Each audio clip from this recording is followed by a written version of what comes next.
অকমান চাপি যোৱা, অকমান চাপি যোৱা।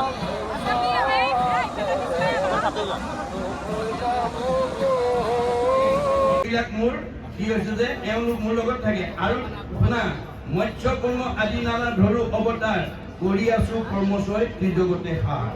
যে ভগৱন্তই কৈছে যে মোৰ কোনো ব্ৰহ্মাক কৈছে সৃষ্টিৰ প্ৰাৰম্ভণিকে, হে ব্ৰহ্মা মোৰ জাতি কোন ক'ত দেখিছা?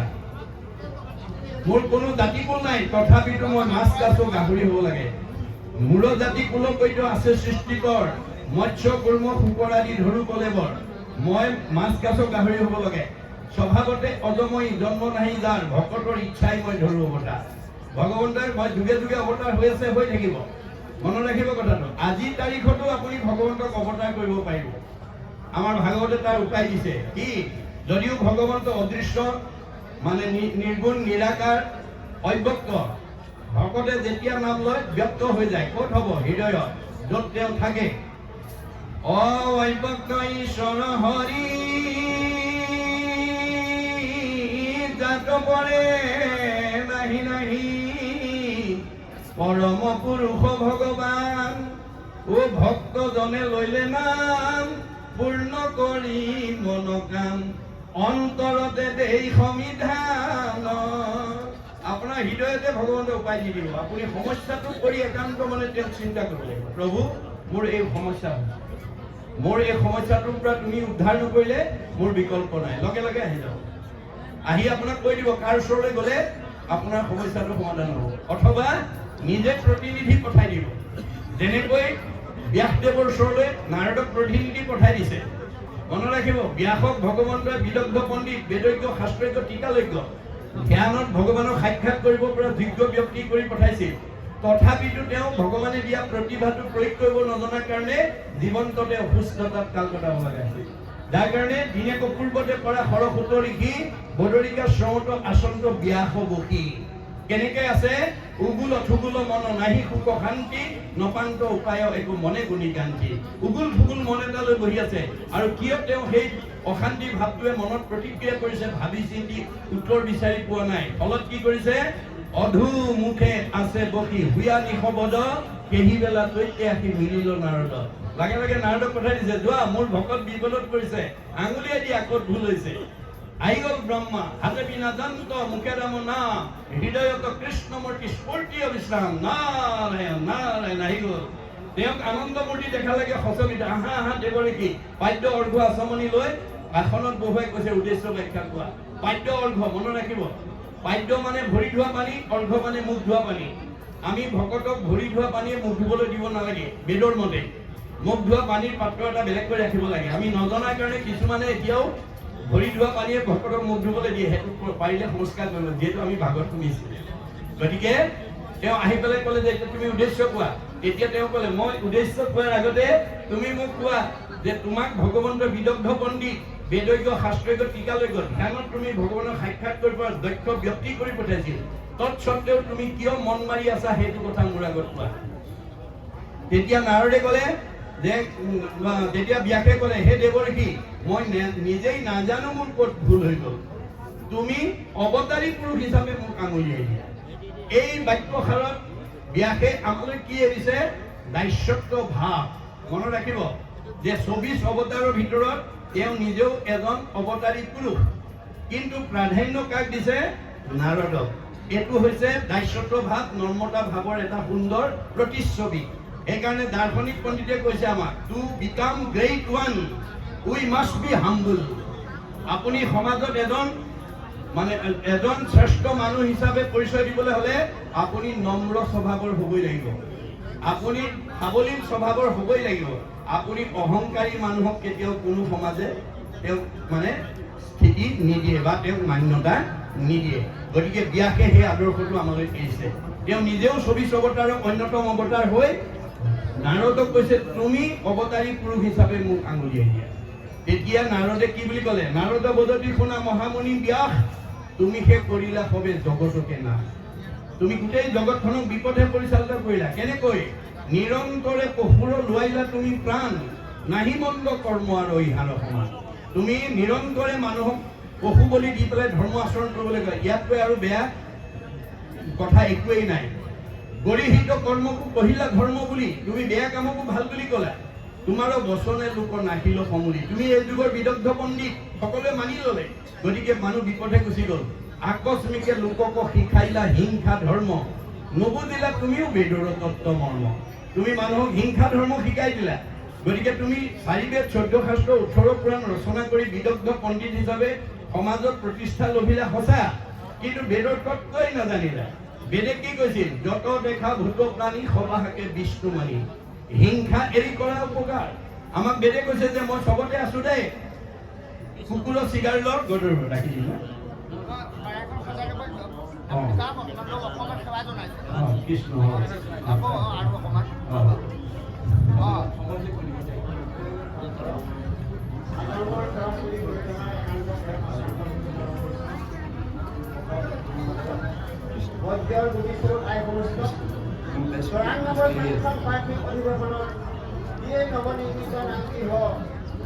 বিভিন্ন জিলা আঞ্চলিক প্ৰাথমিকৰ পৰা অহা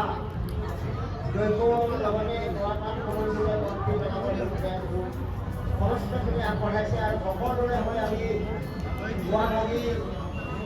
ভগৱন্তৰ শ্ৰীচৰণত আমি অৰ্চনা কৰি আমি আপোনালোকৰ পবিত্ৰ চৰণ লক্ষ্য ৰাখি বিভিন্ন আপোনাক ভগৱতলৈ সেৱা কৰে।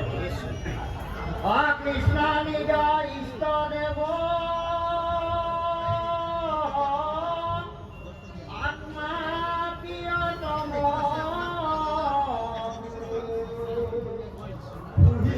দামোদৰ বন্ধু জন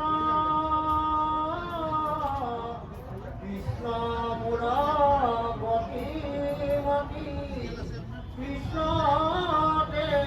ভগতি ৰবি কৃষ্ণ পাৱে নিমজ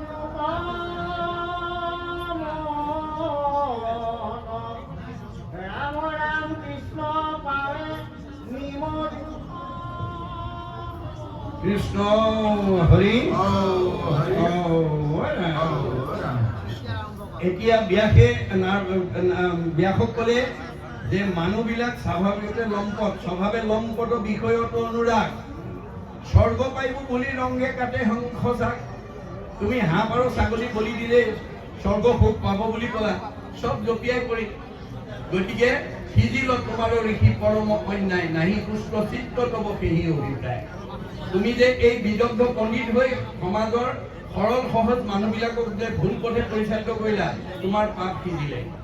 গতিকে যাৰ কাৰণে তুমি এনেকৈ অসন্তুষ্টত বহি থাকিব লগা হৈছে। এতিয়া মনত ৰাখিব, আপোনালোকৰ প্ৰত্যেক গাঁৱতে ভগৱানে কাৰোবাক আটাইতকৈ বিদগ্ধ পণ্ডিত, কাৰোবাক আটাইতকৈ ধনী, কাৰোবাক সম্পদশালী, কাৰোবাক বুদ্ধিমন্ত, কাৰোবাক জ্ঞানী কৰি পঠাই দিয়ে। আপোনালোকেহে জানিব আপোনালোকৰ গাঁওখনৰ ভিতৰত আটাইতকৈ ধনী মানুহ কোন, আটাইতকৈ জ্ঞানী মানুহ কোন, আটাইতকৈ বুদ্ধিয়ক কোন, আটাইতকৈ সম্পদশালী কোন, আটাইতকৈ বিদ্যাৱন্ত কোন। কিন্তু ভগৱন্তে কি কৈছে যে তোমাক যে মই এই গাঁওখনৰ ভিতৰত, তুমি বসবাস কৰি থকা গাঁওখনৰ ভিতৰত তোমালোকক যে মই আনতকৈ অলপ বেলেগ প্ৰতিভা দি পঠিয়ালো, তাৰ কাৰণে মই কি বিচাৰো যে তোমালোকে এই মই দিয়া প্ৰতিভাটো মোৰ কামত ব্যৱহাৰ কৰিবলৈ শিকিবা। মই মানে তৃণমূল এটা আত্মা, আত্মা মানে মই, পৰিয়াল মানে মই, সমাজ মানে মই, অনুষ্ঠান মানে মই, প্ৰতিষ্ঠান মানে মই, দল মানে মই, সংগঠন মানে মই, জড়জগত মানে মই, জীৱ জগত মানে মই, নিখিল জগত মানে মই। অহমে বাস্য মে অগ্ৰে ন অন্য ছত সৎপৰম প্ৰচ্ছাদ অহম যু এইতৈছ যু অৱশিষ্টতে চৈছয় অহম। আদিত মই, মধ্যত মই, শেষত ময়ে থাকিম। তুমি দেখা জগতখন মিছা, জগত মিথ্যা, ব্ৰহ্ম সত্য, ব্ৰহ্মহে সঁচা, জীৱ ব্ৰহ্ম এব কেৱলম, জীৱই ব্ৰহ্ম।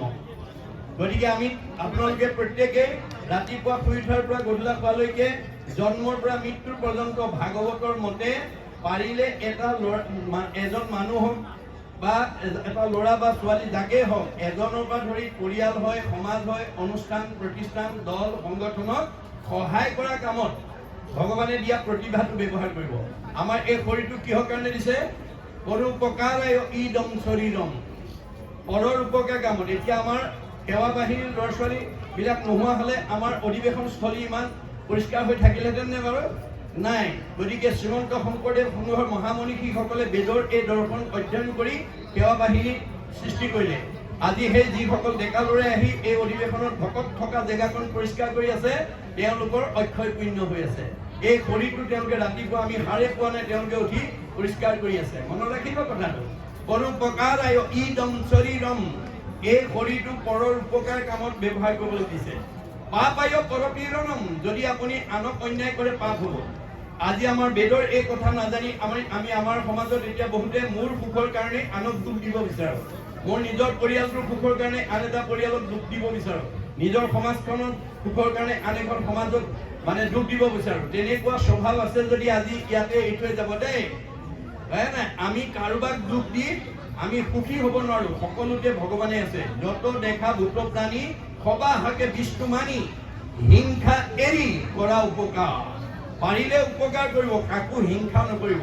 উপকাৰ কৰিলে পৰোপকাৰায় পুণ্যম, পুণ্য হ'ব। পুণ্য হ'লে আপুনি জীৱনত সুখ ভোগ কৰিব পাৰিব, জীৱন উন্নতি হ'ব আৰু জীৱন সদ্গতি পাব।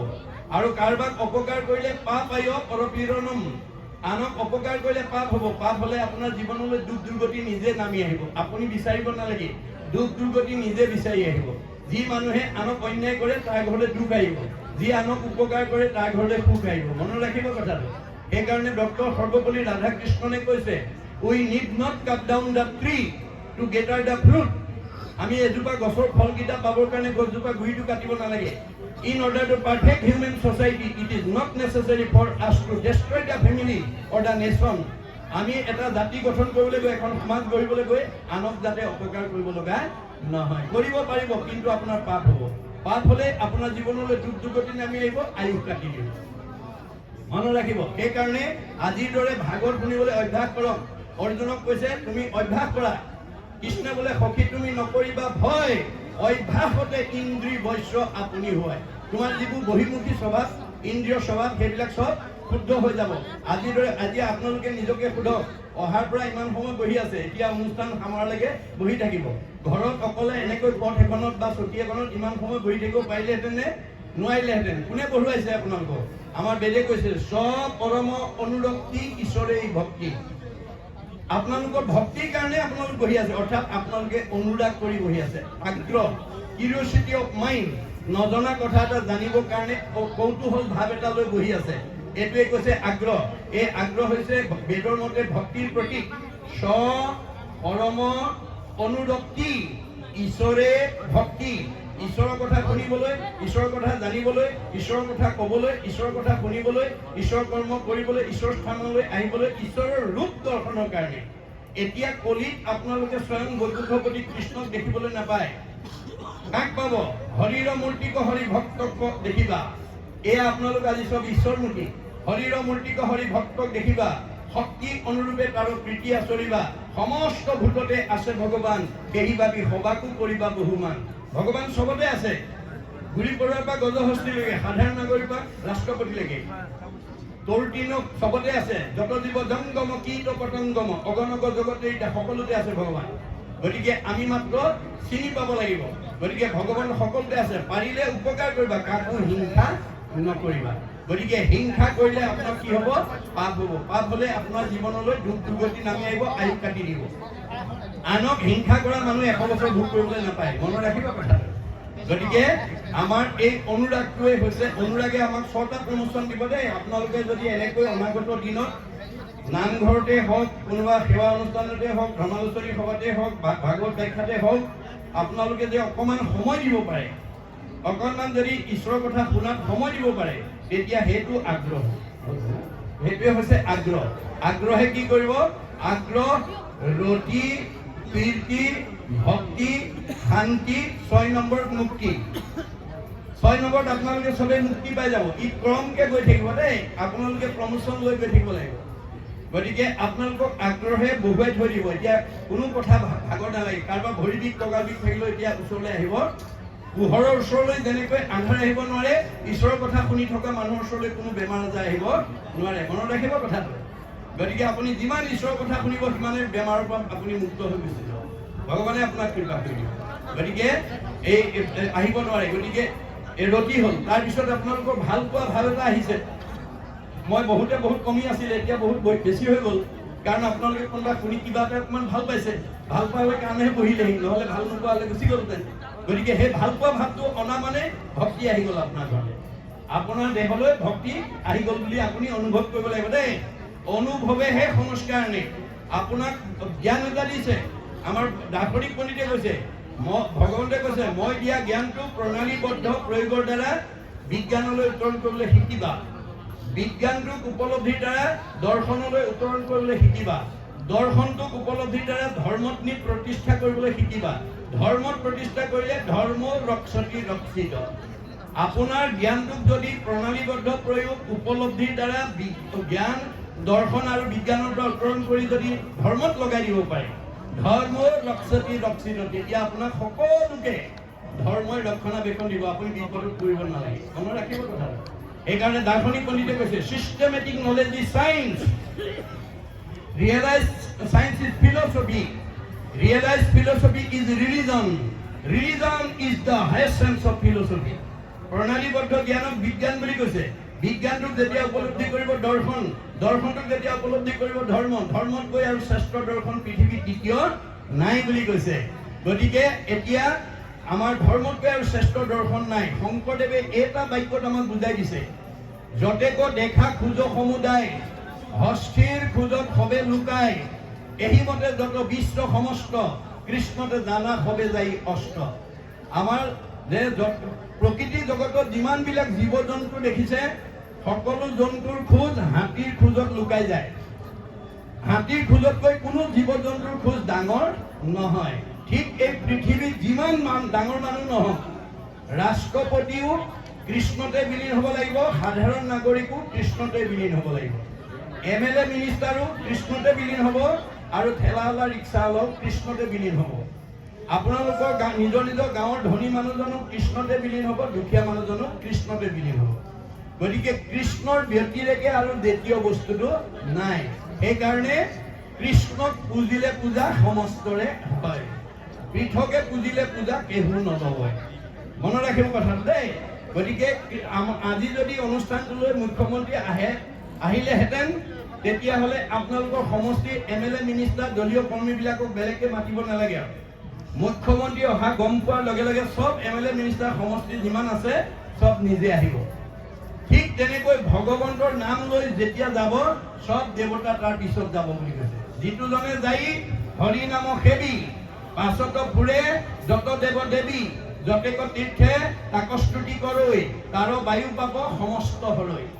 ভগৱন্তৰ নাম লৈ যাত্ৰা কৰিবলৈ আপোনালোকে শিক্ষা দিব ল'ৰা ছোৱালীক ভাগৱত পঢ়ি, যে আপোনালোক মাক বাপেকে চাব, ল'ৰাটো স্কুললৈ গৈছে নে, ফুৰিবলৈ গৈছে নে, কৰ্মস্থানলৈ গৈছে। আপুনি ওলাই তুমি স্কুললৈ যোৱা, হয় কৃষ্ণ বুলি কৈ যোৱা, ৰাম বুলি কৈ যোৱা। আপুনি উপদেশ দিব লাগিব। যদি আপোনাৰ কথা মতে ল'ৰাটোৱে কৃষ্ণ বুলি কৈ যায়, কৃষ্ণ বুলি কৈ যোৱাৰ লগে লগে ভগৱন্ত তাৰ পিছত গুচি যাব। যিটোজনে যাই হৰি নামক, যিটোজনে যাই নাম ওচৰি, তাৰ পাছে পাছে ভ্ৰমন্ত হয়, তাৰ পিছে পিছে ভগৱন্ত গৈ থাকিব। বৎসক স্নেহ যেনো ধেনু ধাৱে, ভজিও জানি হেন হৰি পাৱে।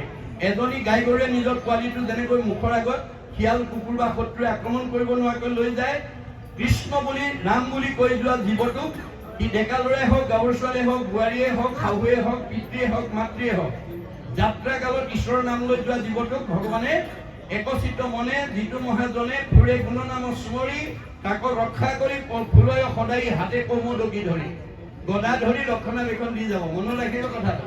গতিকে আমি ক'ৰবালৈ যাত্ৰা কৰিলে আমাৰ যাত্ৰাৰ কি থাকে, এটা লক্ষ্য বা উদ্দেশ্য থাকে। আপোনাৰ কিবা লক্ষ্য বা উদ্দেশ্য নথকা কোনো যাত্ৰা কোনো মানুহে কলৈকো নকৰে। গতিকে আপোনাৰ যাত্ৰা কৰিলে কিবা এটা লক্ষ্য বা উদ্দেশ্য থাকে, আৰু কিবা এটা কাম ৰাতিপুৱাৰ পৰা গধূলা হোৱালৈকে আমি কৰা কামবিলাকৰ কিবা এটা কি থাকে, কামনা বা বাসনা থাকে। কামনা বাসনা নথকা কোনো কাম মানুহে এতিয়াও নকৰে। এতিয়া আমাৰ ভাগৱতে কৈছে যে তুমি দৈনন্দিন কৰা কামবিলাকৰ যি কামনা আৰু বাসনা, তুমি কৰবালৈ যাত্ৰা কৰি ওলোৱা যাত্ৰাৰ যি লক্ষ্য আৰু উদ্দেশ্য কোনে পূৰণ কৰিব? আপুনি আপোনাৰ লক্ষ্য বা উদ্দেশ্য এটা থাকিল নহয়, হয় নাই? গতিকে কিবা এটা লক্ষ্য বা উদ্দেশ্য থাকিব, কাম এটাৰ কি কৰি থাকিব, আশা কামনা বা বাসনা থাকিব। ভগৱন্তই কৈছে তোমাৰ লক্ষ্য উদ্দেশ্য মই পূৰণ কৰিম, মই পূৰ্ণ কাম তুমি অকাম। তোমাৰ কামৰ মানে আশা কামনা বাসনা মই পূৰণ কৰিম, কাৰণ মই পূৰ্ণ কাম তোমালোক অকাম। তোমালোকৰ কামনাৰ শেষ নাই, গতিকে মই স্বতন্ত্ৰ তোমালোক পৰতন্ত্ৰ। তোমালোকে বহুত দিনৰ পৰা ক'ৰবালৈ যাম বুলি ভাবি থাকিলেও নিৰ্দিষ্ট দিনা যাব নোৱাৰিবও পাৰা যদি মই যাব নিদিওঁ। খাম বুলি বাঢ়ি লোৱা ভাত কাঢ়িও খাবলৈ নাপাব পাৰা যদি মই খাব নিদিওঁ। শুম বুলি পাৰি লোৱা বিচনাখনতো শুবলৈ নাপাব পাৰা যদি মই শুব নিদিওঁ। গতিকে মই স্বতন্ত্ৰ তোমালোক পৰতন্ত্ৰ। এই কথা জানি ভাগৱত শুনি সকলো কাম মোৰ অৰ্পণ কৰি কৰিবা। যাত্ৰা কালত মোৰ নাম লৈ যাবা, চব তোমাৰ পূৰ্ণ হৈ যাব। যত ধৰ্ম কৰ্ম কৰা কৃষ্ণত অৰ্পণ, তেবে অপ্ৰয়াসে সিজি বেক প্ৰয়োজন।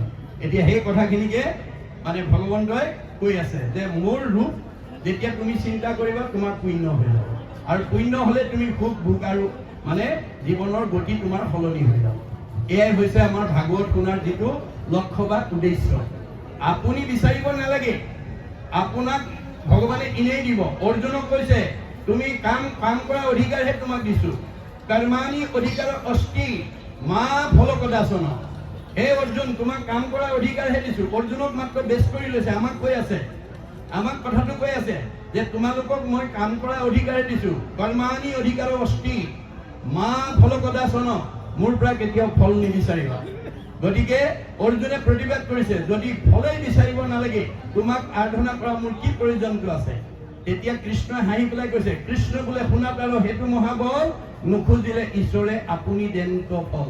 হে অৰ্জুন, তুমি মোৰ পৰা কোনো ফল বিচাৰিব নালাগে, মই নুখোজাকে দিম। নুখোজাকে দিয়া বোলে, নুখোজাকে দিম। উদাত প্ৰমাণ যেন আতি শিশুচোৱা ভক্ষ নোখোজয়, তথাপিতো স্নেহে থাকি মাতৃস্তন দে।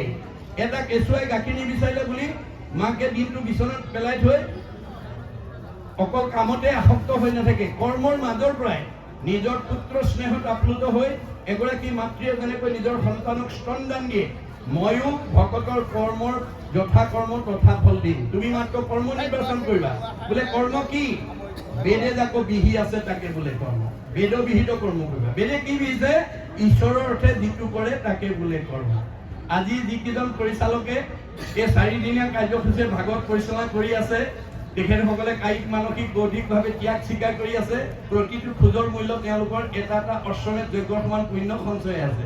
আৰু এই আঁচনিটোৰ কাৰণে ইমানবিলাক আত্মাক আনি কৃষ্ণ কথা শুনাই দিছে, ভাগৱত শুনাই দিছে, বিভিন্ন জনক আমন্ত্ৰণ কৰি আনিছে।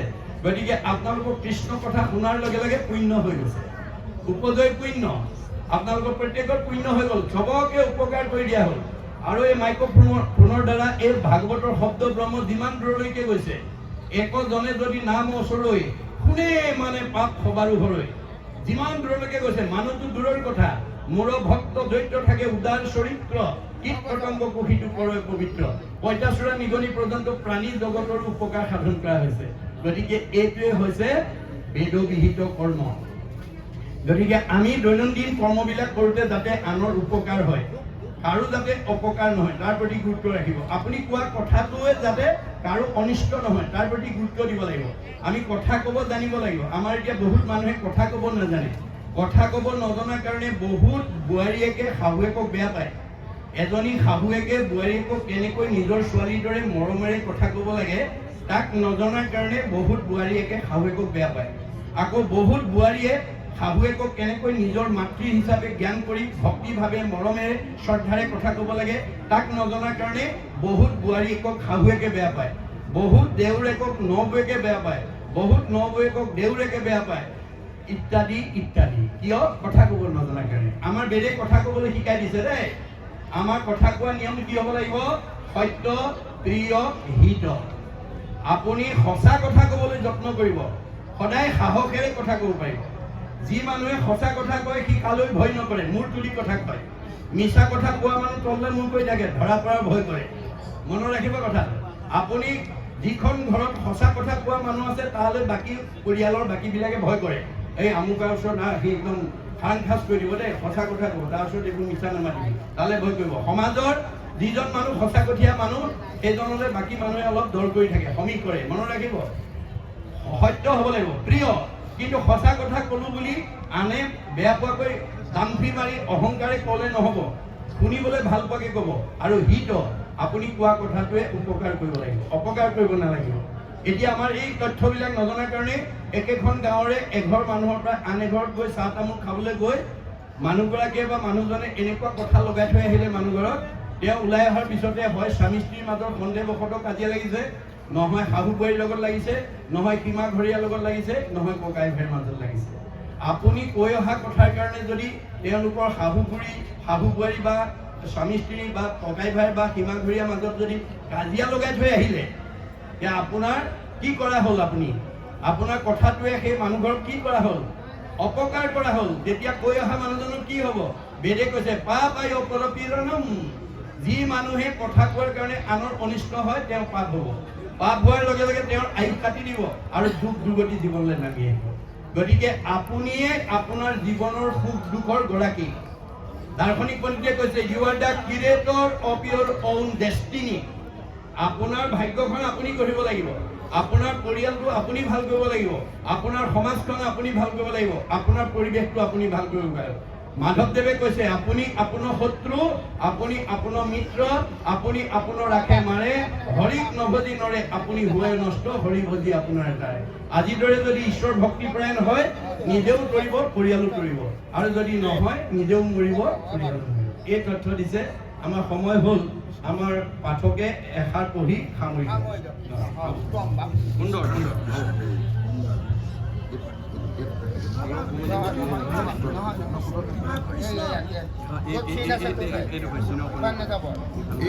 ৰাম গঙ্গা সৰস্বতী নন্দা আৰ যমুনা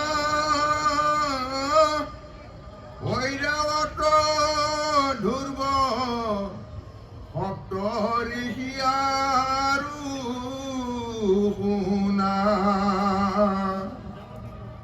যিহব মনুষ্য পুণ্য কীৰ্তি আতিশয় যুধিষ্ঠিৰ আদি তাক জানিবা নিশ্চয়। হৰি ৰাম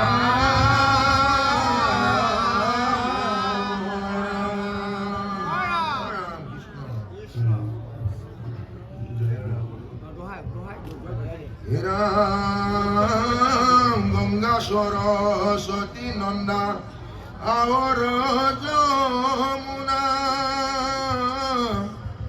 ঐৰাবত ধ্ৰুব শব্দ ঋষিয়াৰু শুনা